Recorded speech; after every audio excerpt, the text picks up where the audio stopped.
Indian team में सबसे ज्यादा इंपॉर्टेंट अगर कोई खिलाड़ी है वो है हार्दिक पांड्या, क्योंकि उनका बैकअप स्क्वाड में तो अवेलेबल है ही नहीं, साथ में अगर आप इंडियन क्रिकेट में भी देखेंगे वहां भी उनका कोई बैकअप हाल फिलहाल नजर नहीं आता। अगर हार्दिक पांड्या इंजर्ड होते हैं और अगले मैच के लिए अनअवेलेबल हैं तो ऐसे में इंडिया के लिए बहुत बड़ा सिरदर्द है कि हार्दिक पांड्या की जगह किस खिलाड़ी को अंदर लेके आया जाए, क्योंकि वो जो है ना 2-in-1 खिलाड़ी हैं। आपको उनको रिप्लेस करने के लिए 2 चेंजेस करने पड़ेंगे अगर आपको टीम का बैलेंस बनाना है। ये ऐसा नहीं है कि आपने वहां पर स्ट्रेट स्वैप कर दिया, एक खिलाड़ी से आप उनको रिप्लेस कर देंगे और आपकी टीम बन जाएगी।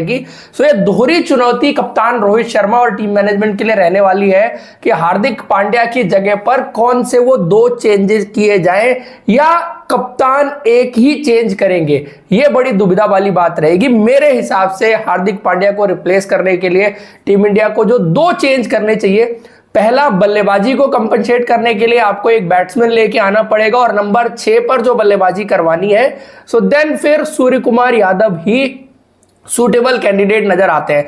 ईशान किशन की चर्चा हो सकती है लेकिन इतना ज्यादा नीचे ईशान किशन को बल्लेबाजी करवाने का कोई फिर मतलब बनता नहीं है। 6 number I think Surya Kumar Yadav best रहेंगे आपके लिए और वो स्ट्रेट स्वैप कहीं ना कहीं आप कह सकते हैं कि in place of Hardik Pandya Surya Kumar Yadav वो हो सकता है। उसके बाद अगर मान लीजिए सूर्य कुमार यादव आ जाते हैं 6 पर, 7 पर जडेजा और फिर शार्दुल भी आपके स्क्वाड का हिस्सा रहते हैं तो फिर आपको प्रॉब्लम ये होगी कि 5 गेंदबाज आपके बच गए, उसमें से एक शार्दुल ठाकुर है तो गेंदबाजी आपको फिर थोड़ी सी वीक नजर आएगी। ऐसे में आपको दूसरा चेंज करना पड़ेगा, शार्दुल ठाकुर की जगह पर मोहम्मद शमी को लेके आना। मोहम्मद शमी बहुत बेहतरीन रिदम में रहे थे ऑस्ट्रेलिया सीरीज में जब वो खेले थे और उन्होंने बेहतरीन फॉर्म दिखाई, बेहतरीन स्किल सेट दिखाया, तो यहां पर उनके लिए जगह बन सकती है। और शार्दुल ठाकुर की गेंदबाजी को लेकर के बहुत सारे सवाल पहले ही उठ रहे थे। बल्लेबाजी अब तक वर्ल्ड कप में जडेजा की नहीं आई तो उनकी आने का मतलब ही नहीं बनता। हालांकि पिछले मैच में जब श्रेयस अय्यर आउट हुए थे उसके बाद शार्दुल ठाकुर को ही जाना था, कप्तान रोहित शर्मा ने इंस्ट्रक्शन भी दिया था, लेकिन विकेट उसी वक्त गिर गया जिस टाइम उनको इंस्ट्रक्शन दिया गया था कि आप पैडअप कर लीजिए, आपको अगली बैटिंग करने जानी है। तो केएल राहुल ही फिर बल्लेबाजी करने के लिए आए। तो ये सारी चीजें मुझे लगता है कि अभी इंडिया के पास बहुत वक्त है। वर्ल्ड कप में जब हार्दिक पांड्या अवेलेबल होंगे तो टीम अपने ओरिजिनल कॉम्बिनेशन पर दोबारा लौट जाएगी, लेकिन अभी वन ऑफ मैच के लिए आपको अपनी गेंदबाजी भी कमजोर नहीं करनी है और बल्लेबाजी में 8 नंबर पर बैटिंग वाला ऑप्शन आप थोड़ी देर के लिए छोड़ के भी चल सकते हैं। लेकिन देखना इंटरेस्टिंग रहेगा कि टीम 8 नंबर की बैटिंग की तरफ ज्यादा इंक्लाइंड है और शार्दुल ठाकुर को अपना तीसरा तेज गेंदबाज कंसीडर कर सकती है। मेरे हिसाब से तो नहीं करना चाहिए। अगर ऐसा करती है तो फिर ये थोड़ा सा टीम की डिफेंसिव माइंडसेट को जरूर दर्शाएगा। तो मेरे लिए जो 2 स्ट्रेट चेंजेस होंगे वो होंगे, एक सूर्य कुमार यादव आ जाएंगे हार्दिक पांड्या की जगह पर और दूसरा गेंदबाजी में आपको चेंज करना पड़ेगा, शार्दुल ठाकुर की जगह पर मोहम्मद शमी। अब गेंदबाजी आपकी क्या दिखती है? जसप्रीत बुमराह, मोहम्मद सिराज, मोहम्मद शमी, कुलदीप यादव, रविंद्र जडेजा, 5 गेंदबाज हैं। मुझे लगता है कि 5 गेंदबाज पूरे हैं क्योंकि सिर्फ ये एक मैच की बात है। छठे गेंदबाज की जरूरत तब तक आपको नहीं पड़ेगी जब तक किसी को इंजरी या कुछ इस तरह की चीज नहीं होती। जरूरत पड़ने पर विराट कोहली या रोहित शर्मा 1-2 ओवर की गेंदबाजी आपको करके देनी पड़ेगी, बिकॉज ये डेस्परेट सिचुएशन है तो आपको इस वक्त पर करके देनी पड़ेगी क्योंकि हार्दिक पांड्या नहीं है। और अगर आप शार्दुल ठाकुर के साथ जाते हैं तब भी वही चीज आपको करनी पड़ेगी। इस वक्त इंडिया ये लिमिटेड हो गई है कि आप सिर्फ 5 गेंदबाजों के साथ ही खेल सकते हैं, आप 6 गेंदबाजी ऑप्शन के साथ खेल ही नहीं सकते। तो आप इससे ये समझिए कि टीम के बैलेंस के पॉइंट ऑफ व्यू से हार्दिक पांड्या और रविंद्र जडेजा कितने इंपॉर्टेंट प्लेयर हैं, ये आप इंपॉर्टेंट समझ लीजिए। क्योंकि आप अगर जडेजा को भी निकाल देना तब भी आपको सेम सिनेरियो बन जाएगा क्योंकि फिर आप बॉलर लेके आएंगे और फिर आपकी जो है वो या तो बैटिंग कमजोर होगी या फिर बॉलिंग कमजोर होगी, उसमें आपको कॉम्प्रोमाइज करना पड़ जाता है। ऑलराउंडर्स का बहुत इंपॉर्टेंट रोल कहीं ना कहीं टीम में रहता है। अब एक चैलेंज और होगा, जब शमी, सिराज और बुमराह साथ में खेलेंगे तो नई गेंद कौन करेगा? अब तक सिराज ने जो नई गेंद से गेंदबाजी की है वो थोड़ी सी डिसअपॉइंटिंग रही है, लेकिन धर्मशाला में हो सकता है कि अगर शाम के वक्त गेंदबाजी आती है तो फिर वहां पर सिनारियो बिल्कुल डिफरेंट होगा।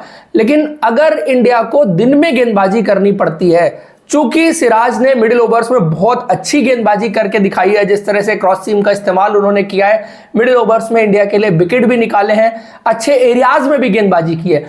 नई गेंद पर कुछ कुछ गलतियां उन्होंने की हैं, जैसे उनको अगर स्विंग नहीं मिलती, हेल्प नहीं मिलती, तो वो कई बार बहुत ज्यादा ट्राई करते हैं, बहुत ज्यादा आगे चले जाते हैं, कई बार विड्थ भी दे जाते हैं जिसमें वो एक्सपेंसिव भी रहे।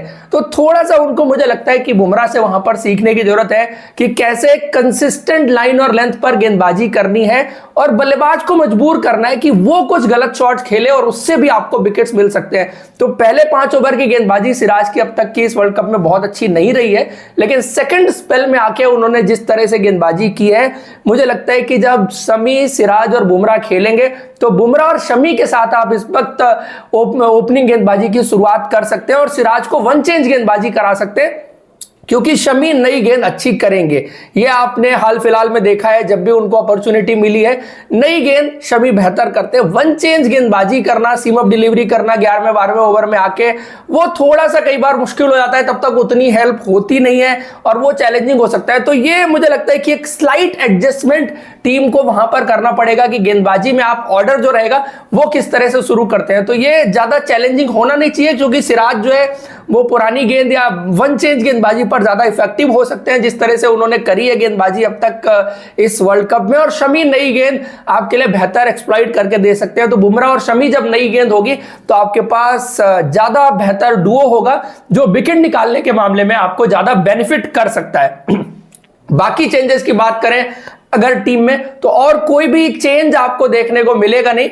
और न्यूजीलैंड के खिलाफ भले ही अब तक आप 20 साल से जीते नहीं हो, लेकिन यह बेहतर अपॉर्चुनिटी है इंडियन टीम के पास न्यूजीलैंड के खिलाफ जीत दर्ज करने की। 4 में से 4 वो भी जीत के आ रहे हैं और 4 में से 4 हम भी जीत के आ रहे हैं, लेकिन हमारे में और उनमें एक फर्क है कि न्यूजीलैंड ने जो 4 मैचेस जीते हैं उसमें से 3 मैचेस वो टीमें हैं जो वर्ल्ड कप शुरू होने से पहले भी ये तय था कि न्यूजीलैंड ये 3 मैच जीतेगी। तो न्यूजीलैंड ने क्रिकेट अच्छी जरूर खेली है, लेकिन इंडिया के कंपैरिजन में कहीं ना कहीं जो बैलेंस इंडियन टीम के पास है, जिस तरह की बल्लेबाजों की फॉर्म चल रही है, हालांकि अभी तक हमने एक चीज नहीं की है, पहले बैटिंग करके टारगेट सेट करना।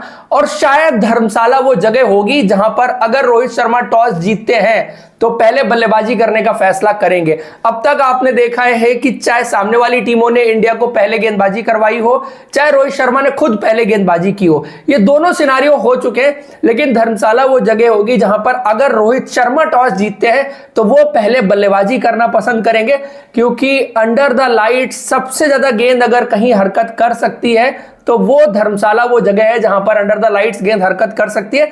फिर वहां पर जो इंडियन फास्ट बॉलर आप देख रहे थे कि दिन में जब गेंदबाजी करते हैं उनको उतना स्विंग और परचेज नहीं मिलता विकेट से, वो शाम के वक्त जरूर मिलेगा और इंडियन फास्ट बॉलर ज्यादा थ्रेटनिंग हो सकते हैं।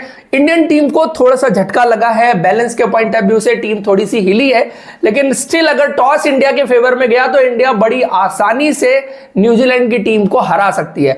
हाँ, न्यूजीलैंड इंडिया को पकड़ ऐसे सकती है कि अगर पहले बल्लेबाजी करती है न्यूजीलैंड की टीम और 300 के ऊपर का टोटल बोर्ड पर लगा देती है और फिर under the lights Trent Boult और उनके मैट हेनरी गेंदबाजी करते हैं और एक आधा विकेट शुरू में जल्दी निकाल लेते हैं, तो फिर वो टोटल चेस डाउन करना चैलेंजिंग होगा। और इंडिया के पॉइंट ऑफ व्यू से भी जो 1-2 चीजें रह गई हैं जो अभी तक टेस्ट नहीं हुई है, इंडिया ने एक तो इस वर्ल्ड कप में जो है वो पहले बल्लेबाजी नहीं की है, वो एक चीज है। और दूसरा जो है, इंडिया ने अब तक बड़ा चेज नहीं किया है।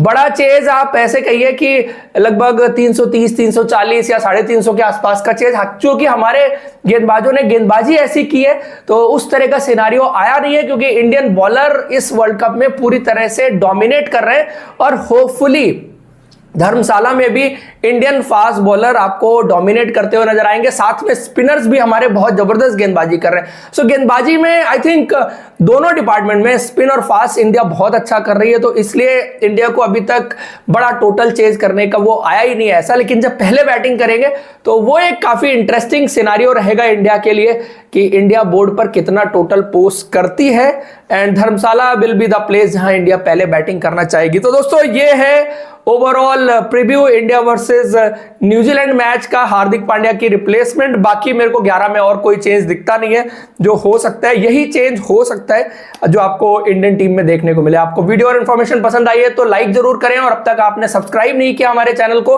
तो सब्सक्राइब कर लीजिए। Thank you so much, see you in next video.